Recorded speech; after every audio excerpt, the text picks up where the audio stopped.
All right, hello everyone. Welcome to another stat seminar, the first of this quarter. Before I introduce the speaker, I've got the sign-up sheet. So this is a sheet that for whoever is taking the class, please write your name. So I'll just start here. If you're not taking the class, don't worry about it. Okay, so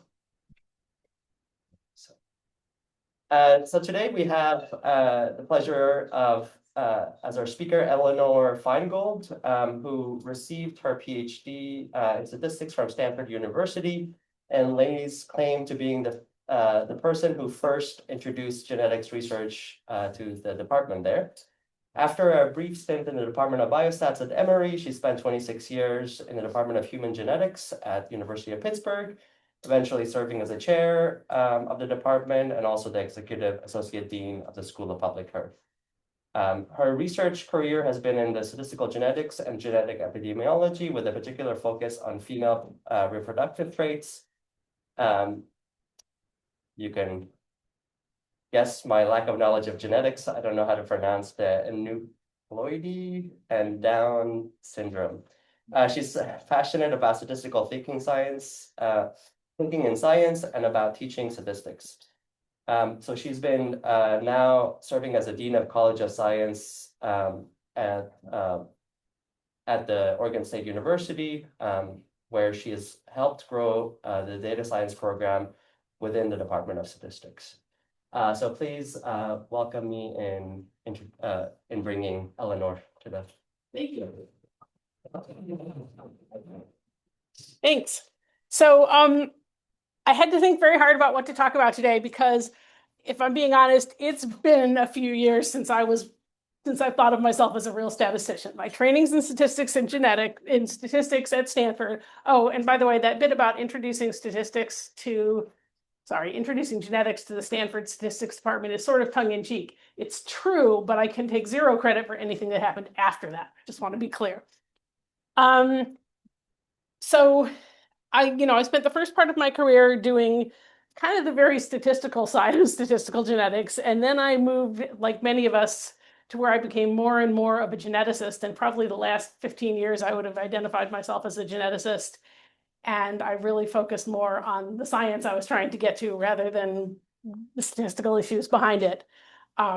These days, I've got a few scientific projects still going on, but these days I'm mostly an administrator, and I find myself applying statistical thinking and statistical methods to new administrative problems like student success in a large university. So what I'm going to do for this talk is actually go back a number of years and talk about some of the really foundational statistical issues that were nagging at me back when I was doing more of that stuff, and some of the things that we never really got around to digging into and solving. And maybe somewhere here there is someone at the beginning of their career who's excited by something I'm talking about and wants to work on it. I think that's enough of a preamble. Oh, the only other thing to say before I start is I'm going to try and go slowly enough so that this is of interest both to people who are kind of familiar with statistical genetics and people who are not. Please don't hesitate to slow me down, raise your hand and say, what's that? Okay, because I really want everybody to get something out of it. Okay, so here's my starting point for this. Most genomic studies these days, most practical applied genomic studies, are very driven by bioinformatics, by big databases and how you get stuff out of them and how you sort through it. So I am often asked, does the statistics still matter in these kinds of studies? And I'm willing to admit that it matters less than when I started doing this stuff. But there's some really foundational areas that I'm going to talk about where I think it really does still matter. As in, say, the machine learning world, there are some fundamental statistical issues that some of the more computational people just kind of head off into their black boxes without thinking deeply about. And I think one of our jobs as statisticians is to bring that back to some of those foundational questions. So I'm going to talk about a couple of key areas that I'm interested in with some examples of each. Okay, so starting point. 30 years ago, when I was first doing this is how we did genetic association studies. You'd collect some cases and controls or whatever your preferred epidemiological study design is you genotype everybody at a marker. You would have some kind of 2x3 table of the data, right? Your 3 genotypes, bases your controls. You would do some kind of test on that 2x3 table, and I'm actually going to talk a little bit about what kind. And you were done. That was the end of your study. Go out for a drink with your collaborators. You've done your work. What happened after that was the genotyping part got very automated, very, very, very automated, so that we started doing in the early 2000s, there were genotyping chips that would allow us to do this part for something like 100,000 markers at a time. And then the chips got bigger and bigger, and we could do 500,000, and then we could do millions. And then by the 2010s, is that how you say it? We started sequencing genomes instead. And then you had many, many, many, many millions, depending on how many you decided to filter out. So you're doing this same procedure. There's nothing has gotten more sophisticated. You can't really do the beer part by 50 million times. That would be bad.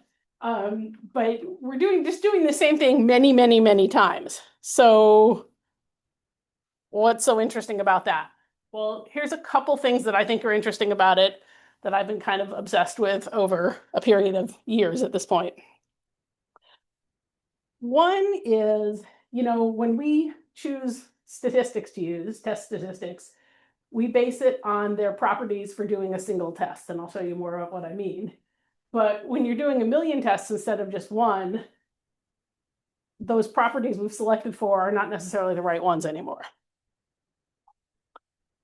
Another thing is, these are not really hypothesis testing studies. Classical, type 1, type 2 error are not really the way we're evaluating. We're typically doing these million or more tests, and then we're taking our top 5 or our top 10 or top 100 and doing some follow-up study with them. So that's more hypothesis generating than hypothesis testing.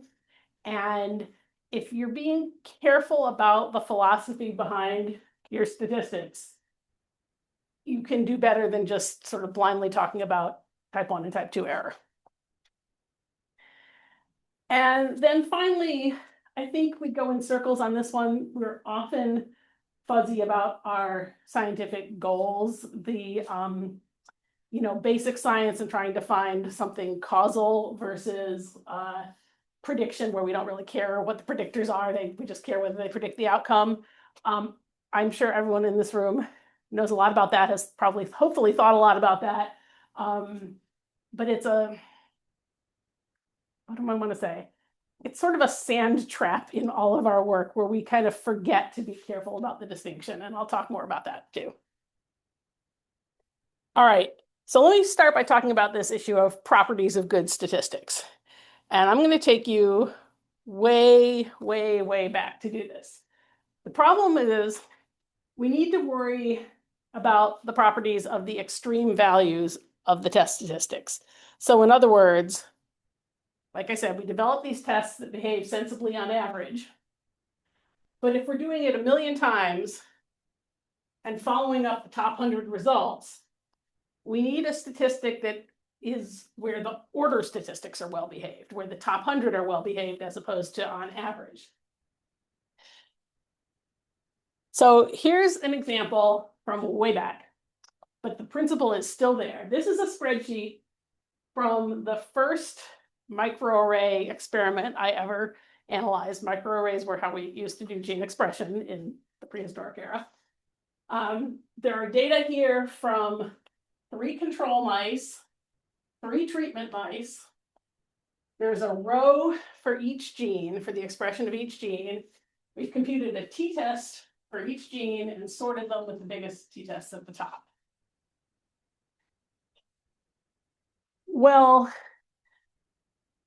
it took, when we first started doing these experiments, as with any new technology, it took us a little while, maybe a year or 2, to figure out what was going horribly wrong with this and figure out what we needed to do differently. The problem you get into is those ranked lists are dominated by small variance genes. And I think this is the only equation in the entire talk, possibly. Your t-statistic difference between the means divided by the standard error of the difference, right? The problem is you can get a large t-statistic two ways. You can make the numerator big, or you can make the denominator small. This is the level of statistical sophistication I now work at. Everybody with me? Okay. If you have a small sample size, those standard error estimates are crappy. And if you calculate, in those days, 10,000 of them, some of them are going to come out very small.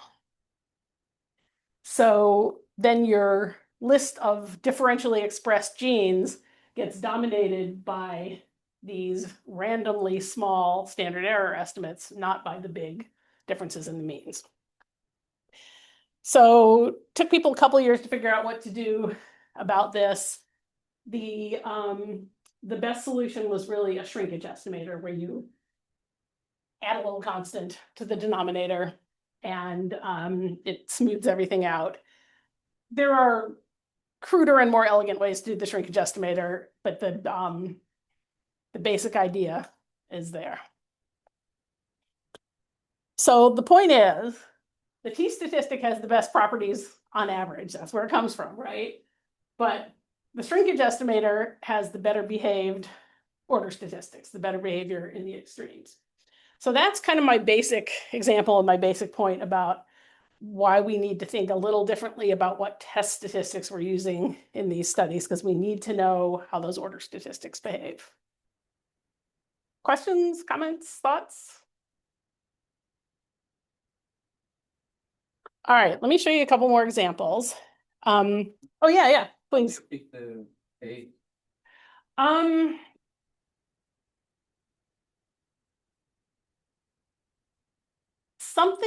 Something based on the size of the smallest variances you're seeing in your data set. So you want it to be somehow proportional to, you want it to not dwarf these guys, but you want it to be big enough to sort of smooth out variability in these guys. And there's different ways to do that, and that's kind of what I meant about different levels of sophistication. About the same time that I came up with this extremely crude idea, Michael Newton published a really, really elegant Bayesian version of the same thing. And there are others out there too. That sort of answered the question. Okay. So now let me talk about the type 1 error and power and show you an example of what I'm talking about there. So what we do most often in genome-wide association studies is you're testing millions and millions of markers across the genome. They're correlated with each other. You're not going to do a Bonferroni correction based on all of them. We settled somehow years ago on something that's approximately equal to a Bonferroni correction for 1 million tests. And I think we've convinced ourselves that if we're really doing 50 million instead, it's about the same as 1 million uncorrelated ones. It's close enough. But actually, if you're using that correction, you're trying to assume you're implicitly saying that you want the probability of a type 1 error, of a false positive, over the whole genome to be 5%. That's really, really conservative, right? If you're trying to do a hypothesis generating study, that's really not the cutoff you want. And then when we do methodology comparisons, when we say compare different statistics or different procedures, we typically frame it the same way and measure power in the conventional way. I would argue, and it's not necessarily a big deal, but I would argue that we want to, when we're doing these methodological studies, to actually do what we're trying to do, to say which procedure maximizes our chances of success in the experiment we are actually doing, which is selecting a top set of loci to take to a future study. Probably that's going to look something like a detection probability or a proportion positive, but there are other ways you can frame it too. So here's a couple of examples of some of these issues in current is an overstatement. Some of the studies I'm going to show you are actually pretty old. Some work my students did a number of years ago now. But like I said, some of these fundamental statistical things underlying them we really haven't dealt with yet. So here's one that goes back to that most basic thing. What tests to do on this table, right? With a 2x3 table, there's a few different tests you can do. Actually, there's more than a few if you want to get creative. So if you knew the true model for the gene effect, you would use that, but you don't know it. So what Chelling set out to do was figure out which test on that 2x3 table would be robust over lots of different models when applied realistically to the whole genome, and using what we felt was a more appropriate measure of the success of the test.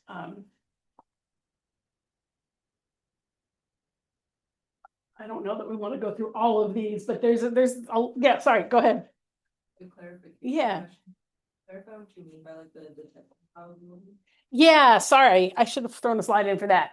The detection probability is if you have a true positive, what is the probability that it makes it into that top 10 list or top 100 list? And then the proportion positive is if you've got your top 10 list, what proportion of them are true positives? And those are both pretty relevant to, honestly, to the economics of that next experiment you're going to do, right? Yeah, thank you for asking. Okay, so tests on a 2x3 table.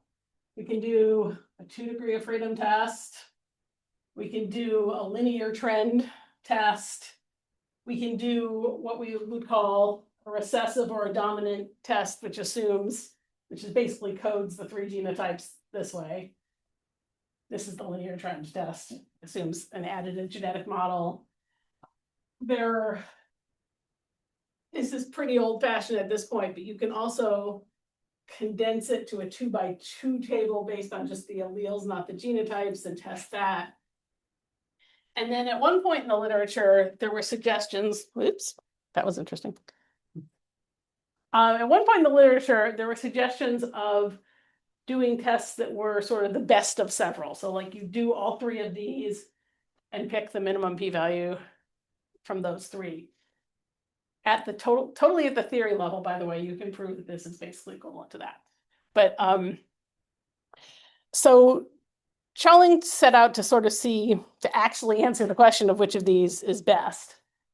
I'm not going to show you any details, just her bottom line results. Those combination statistics, those best of statistics, actually did work best. They're not very computationally lovely. There's a lot more computation goes into computing several different tests than taking the minimum of them. And at that time, we hear more about the computation. Now it probably wouldn't matter, honestly, but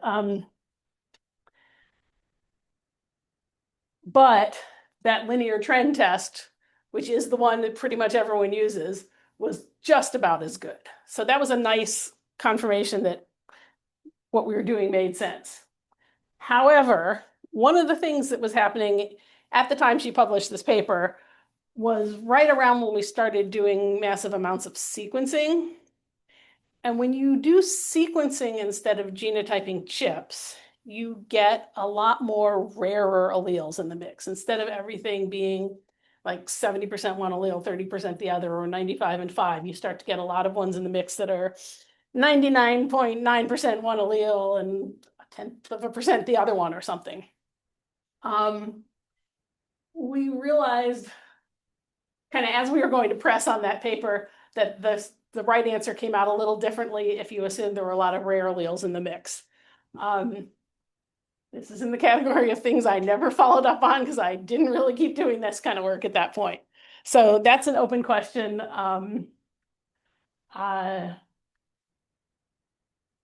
The answer probably depends a little on what kind of filtering you're doing on which of those rare alleles you include. That's really in the weeds. I'm not going to go there, but this is my example of sort of the basic study of using these principles I'm talking about to figure out which statistic you actually want to use for simple stuff.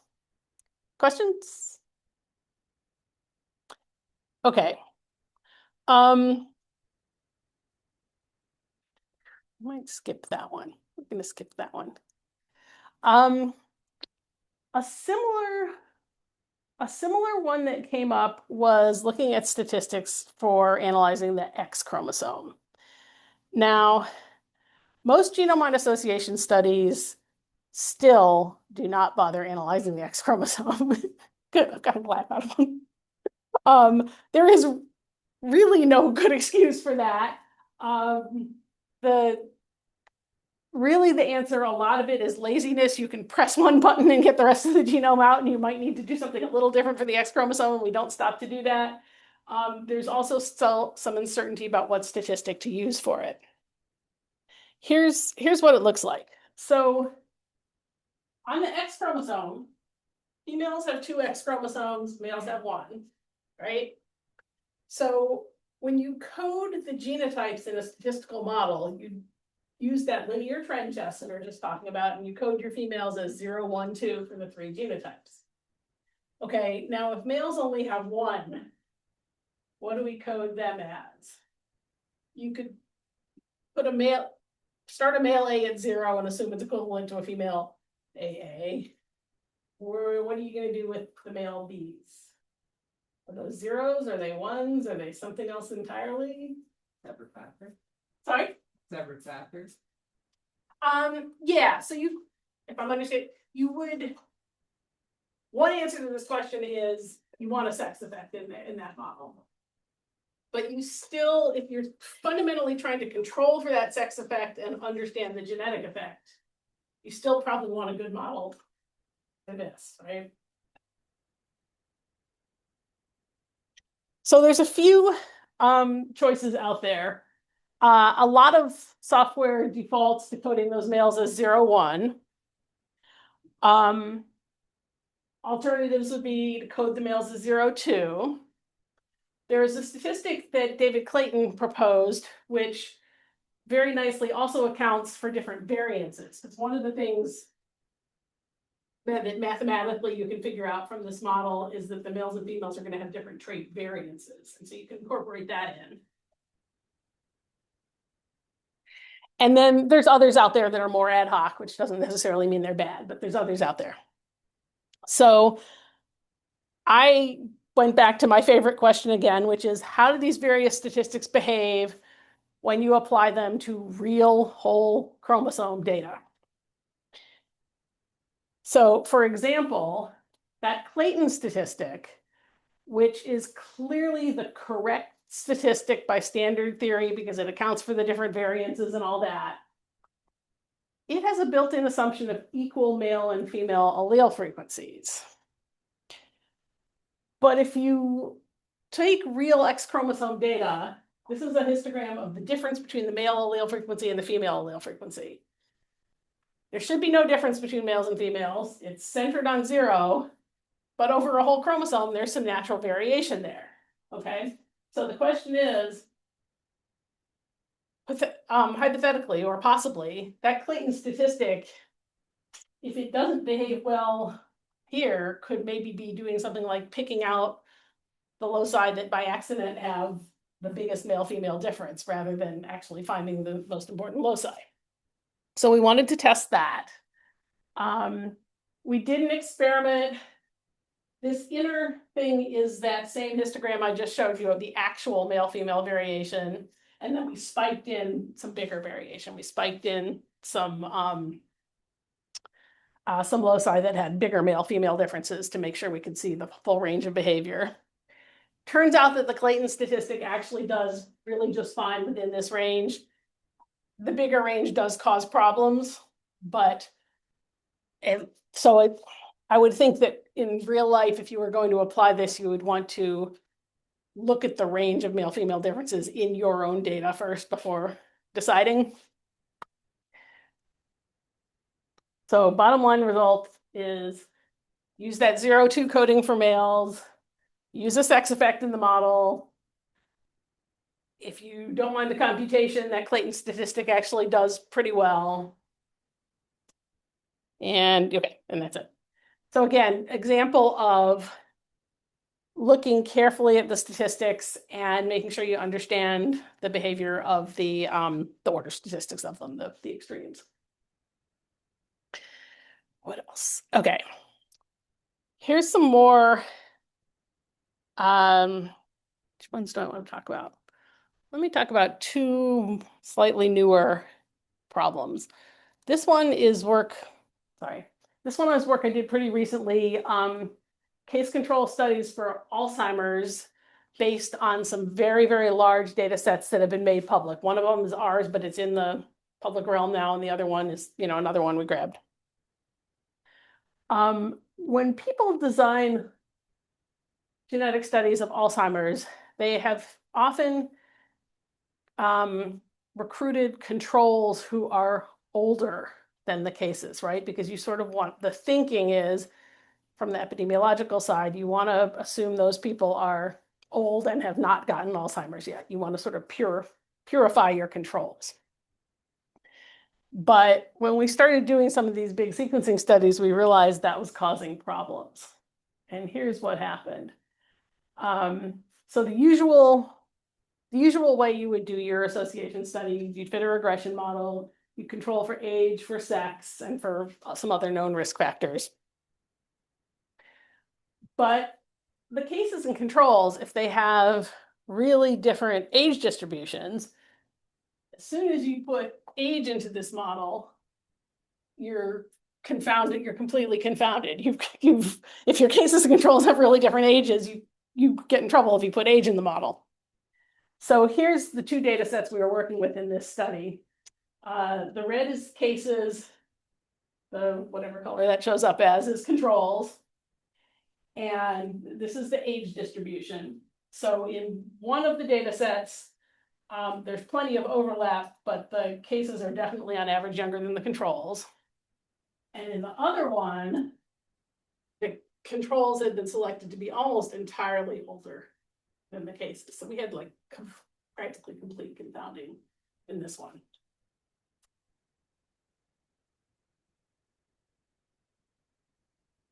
Said this.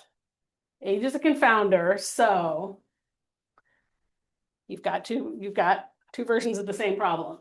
If you put age in the model, wait, let me say it this way. If you leave age out of the model,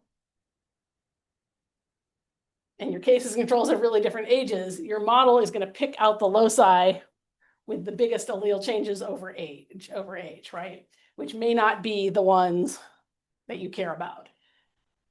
The reason this is still a million tests problem is that probably if you're just doing one test, probably the one locus you're looking at doesn't have an age difference. Not that many loci really change with age because it requires people with certain alleles to die off, right?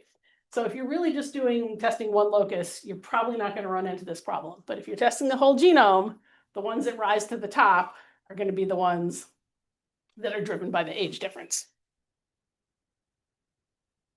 And then if you put the age back into the model, it masks the true effect because of the confounding. I would be interested to know if anyone knows better than me, but based on my level of statistical understanding, I didn't come up with a solution to this. Really, all we could do was publish the results both ways. And I'm not asking you to look at this is just for visual interest, not asking you to look at the results, but we ended up in the paper publishing our list of loci that we were interested in, and every single one of them we showed sort of what it did with age in the model, what it did without age in the model. And all you can do is really kind of qualitatively split the difference between those two and try and put them together in your mind. Questions? All right. Yeah. What do you mean put age in the model? Is it a linear regression? Yes, it's linear regression. Yeah, so you would do, well, no, this is case control, so it would be a logistic regression, sorry, with sex in there, age, and a couple other risk factors that we know are important.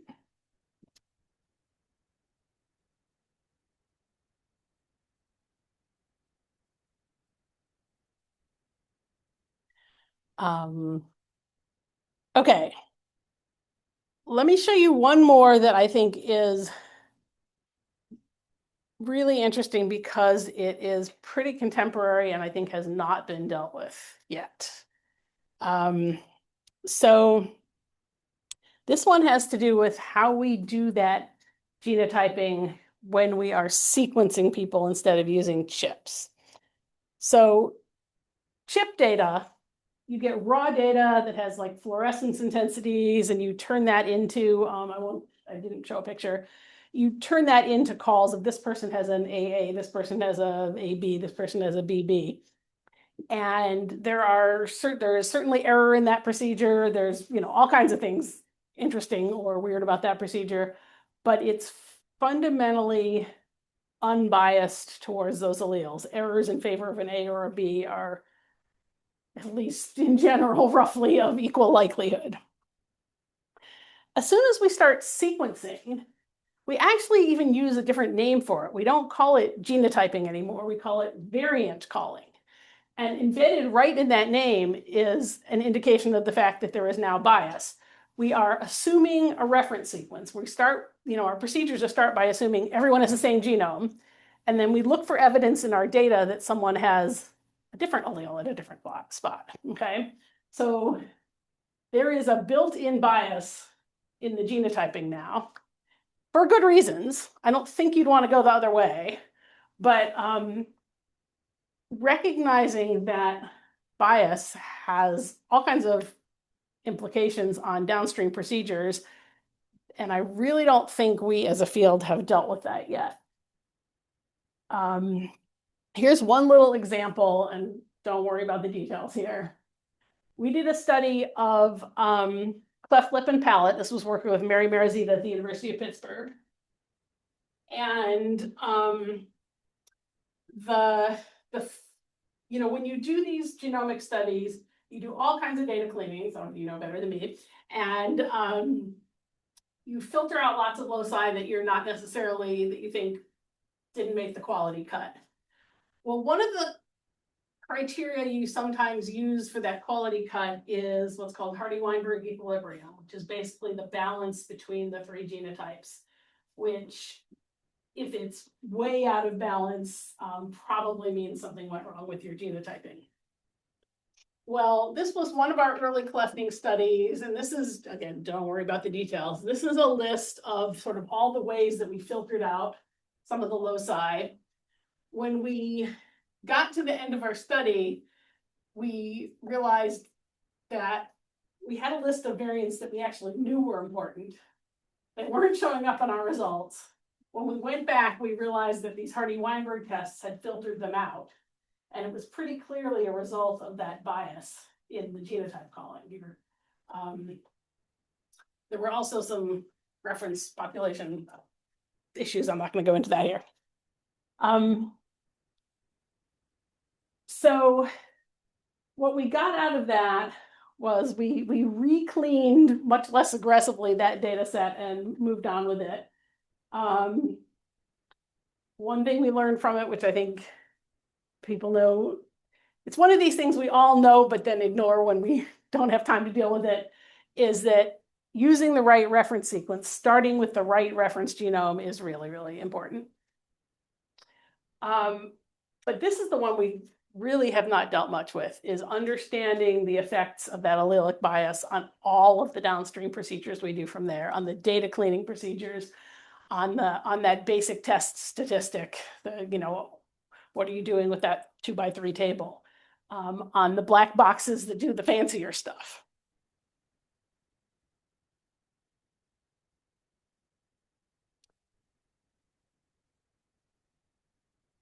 Great, on time. So the last thing I warned you I was going to rant about was prediction versus basic science. I'm going to claim, and maybe some of you feel like you've done better in your lives on this than I have, we're often kind of fuzzy about our scientific goals, and I think both statisticians and the biological types fall into this trap.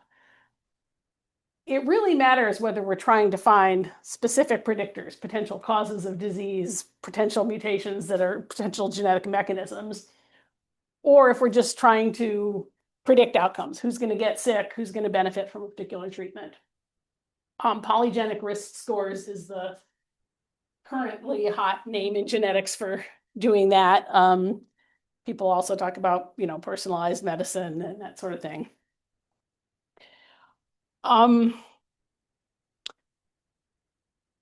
Probably don't need to pound this into you. This is a statistical audience, but this is when I'm talking about this to non-statistical audiences, I try and frame it this way. And I guess part of the reason this is on my list of rants is, again, we get sloppy about it, but we also have an obligation as a profession to be the ones that are communicating clearly with our collaborators about it. To the extent that our collaborators are fuzzy about this, it is really our job to keep talking to them about this. And this comes up over and over and over again in my work. So yeah, I'm harping on this because for one thing, sometimes we get sloppy, and then for another thing, I think it's our job to communicate this to other people. So let me end by talking a little bit about how this relates to what I'm doing statistically in my current life, which tends to have a lot to do with student success data. So these days, I often find myself as the only statistician in a room of university, either upper administrators or like mid-level administrative people who now realize that they need to do data-related things in their job, and they need to figure out, why 20% of students are failing calculus and which students are those and what can we do to help them and all that sort of thing. And some of the same things keep coming up. This one doesn't. The million tests problem I was talking about is not generally relevant to these problems. Yeah, we always have too many predictor variables, but it's not the same thing as the genomic studies. The prediction versus basic science issue is constant, right? Everybody starts going down this road of, well, if we throw in every variable in their student record, we can predict whether they're going to fail calculus with, 90% accuracy. And I'm like, well, how does that help? It does not help.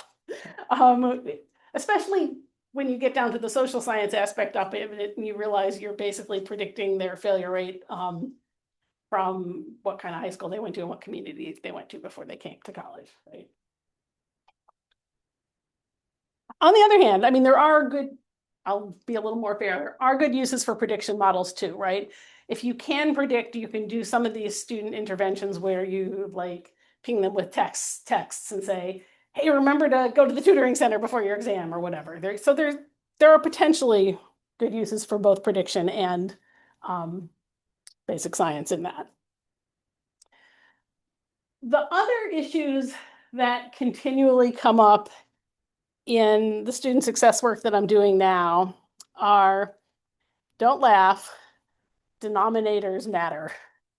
This is, when I'm talking to non-statistical audiences, it's really, really important to talk about the fact that if you're trying to measure, for example, percentage of minority students who are in a particular program, you need to know, are you including the international students in that or not? Because that's going to change those numbers a lot and may change the trajectory over time a lot, and those kind of things. This one more actually is interestingly starting to come up in my genetics work too. I'm doing this work. The VA, the Veterans Administration, has gotten very into big predictive studies in genetics just within the past couple of years. They have genotyped, sequenced, I guess. I think it's I forget, 500,000, a million. I'm not sure what they're up to. They're calling it the Million Veterans Project. And basically their idea is to sequence, everyone in their VA database is getting healthcare from them and then tie it to their medical records. So I got pulled into a VA study of pneumonia and sepsis. And so it's basically about if you are hospitalized for pneumonia, who lives and who dies, who makes it successfully through that, who doesn't, and what interventions might help. As soon as you get into this electronic health record data, you have a lot of these same kind of really messy denominator problems. If I'm interested in people who were hospitalized for pneumonia and whether they survived, Do I also want the ones who had a pneumonia coating on their thing but weren't hospitalized? Do I also want the ones who were hospitalized for pneumonia but also had something else? There's really, really tricky questions about, who's in your study group, and working with the physicians on that and working through those questions and making them understand how that affects their results has been really important recently, both in my genetic work and in my dean work, my student success work.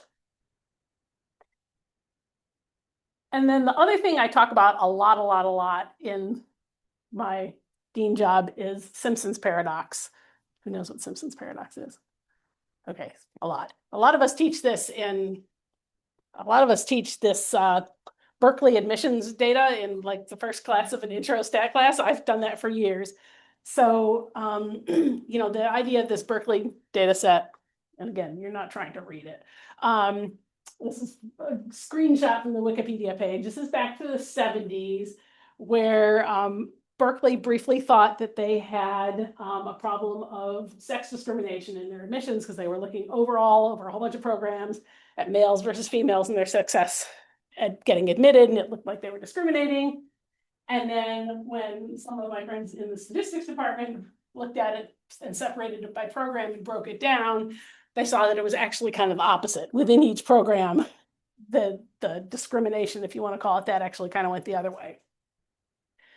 So this Berkeley data is this classic example of Simpson's paradox, where you glom everything together and it looks like you're seeing one kind of correlation, and then you separate it and it's not really there anymore, or it's even the opposite. It turns out, though, that this is a really much deeper problem with educational data, because every time we are looking at higher ed data and even broader educational data, we are lumping together very disparate academic programs, different groups, different departments, different kinds of degrees, all of those things. So this is not, it turns out that the Simpson's paradox is not sort of a one-off oddity from Berkeley in the 70s. It turns out to be a consistent problem across higher ed data. And so I'd spend a lot of time these days trying to make sure people understand that we need to disaggregate things in so many different ways in order to make sense of them. Doesn't come up so much in the genetic data as far as I know, although it wouldn't totally surprise me if it starts to rear its head in some of this electronic health record data in ways that I haven't looked at yet. Okay, so take-home messages from the genomic side and beyond. Know how the order statistics of your statistics behave. For methodologists, test on realistic genome-wide data, ideally using real outcome measures. Everything I've showed you is super simple, right? I'm talking about chi-square tests on 2x3 tables. An awful lot of the work we do these days is on much more complex models, right? Big black boxes that are looking for relationships for every gene between expression and genotype and 6 other things. It doesn't get any better if you're using a more complex model, right? It only gets worse. All the same things are true, but you can't see them as well. And then finally, I'm just going to do this one more time so everyone gets sick of it. Keep reminding both yourself and everyone else of the difference between explanatory models and predictive models. I think that was what I got to say. Thank you. I am happy to discuss any of this more, take more questions, especially for anyone who knows better than I do about more contemporary approaches to some of these things and things I might not know about. Yeah. So it seems like, especially for number 4, causal inference would be a very important piece of the educational part. How is that in the genomics programs in general? Yeah, I think, oh, apparently we're out of time. No, I'm kidding. I think causal inference is really important here. It's really, one of the, ironically, the vice provost of my institution, Alex Gittleman, is a statistician. She got her degree from Carnegie Mellon. Her dissertation was on causal inference, and she has utterly failed to get anyone else on board with thinking about it that way. When you're working with people who are doing stuff at the level of t-tests, it's pretty hard to introduce something that sophisticated. That's one of the things I'm struggling with now, is trying to figure out how to bridge that divide. But absolutely, causal inference is what we should be thinking about. Yeah. You were mentioning earlier, like, kind of thinking about the difference between like caring about sort of p-values in the study versus just discoveries as they pertain to subsequent like validation experiments. Yeah. And I'm wondering, like, kind of more recently with sort of synthetic generated data from like language models, like transformer architectures and stuff, like people are doing that now with like genomics data. I know people kind of talk about this or maybe try to poo-poo it, but I was wondering if like how that fits. Like, do you think there's value in that, maybe as like a discovery pipeline, or is it just like, you know, people are coming up with synthetic data and then making discoveries and it doesn't really matter because it's just That's a good question. Synthetic data is tricky, you know, whether it's sort of the new ways of doing it or our old ways of just simulating it, right? However you're getting that data, it's based on the model that's in your brain and in the data that are already there. And you have to be super aware of the biases that are coming into it, because you're going to get those biases right back out. That said, it can be a useful tool. I haven't done any of that. The places I use AI, if this is not too controversial in all of this, is for literature summary. You know, searching, when you do one of these genomic studies and you come up with a list of your top 10 or 100 genes, and then you want to do a literature search to find out what's known about each of those out there. You can look at a lot more of them if you get a little AI help with it. And that's what I've been having my students do lately, including things like, you know, some of these genes go by different names, right? There's more than one name for it in the literature. And if you're trying to sort through that yourself and create the list of the different names for this gene and then look up all of them, there are tools that can help you with that now. We got a couple. Oh, okay. So I guess when you do your t-test, you're essentially using central limit theorem to get some distribution. Yeah. And if you're doing 1 million t-tests, well, I guess usually your central limit theorem is good because the fluctuating field doesn't matter, kind of typical. But then my concern is that, you know, when you do like the order of 1 million tests, then you're going to get a lot of like large deviations, right? So is that a concern? Because we know, like, in a large deviation of your gene, central limit theorem isn't really useful. Tell me if I'm yeah, I mean, yes, I think, tell me if I'm off base on the statistics. I think that's similar to what I was saying. And what I'm saying is that not only do you randomly get that variation, but you might be getting systematic variation too. Tell me if you're saying something different. I think I'm saying different. Okay, I might have to think about that.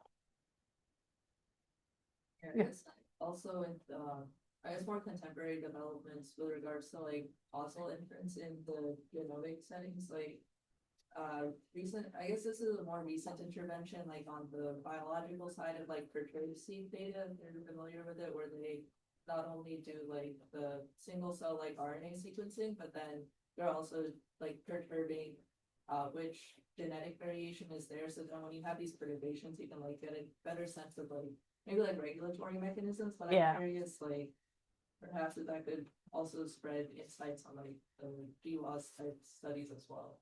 I'm not sure if there would be applications there, but it's possible, you know, how to put these different kinds of genomic insights together is something that's a continuing issue, right?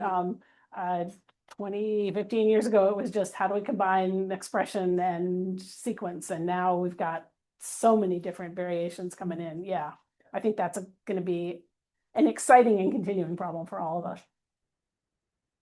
Yeah. When you're doing that 1 million test on correction, do you use something like Lasso, and how does that influence the? That's another possibility. People have talked about that on and off.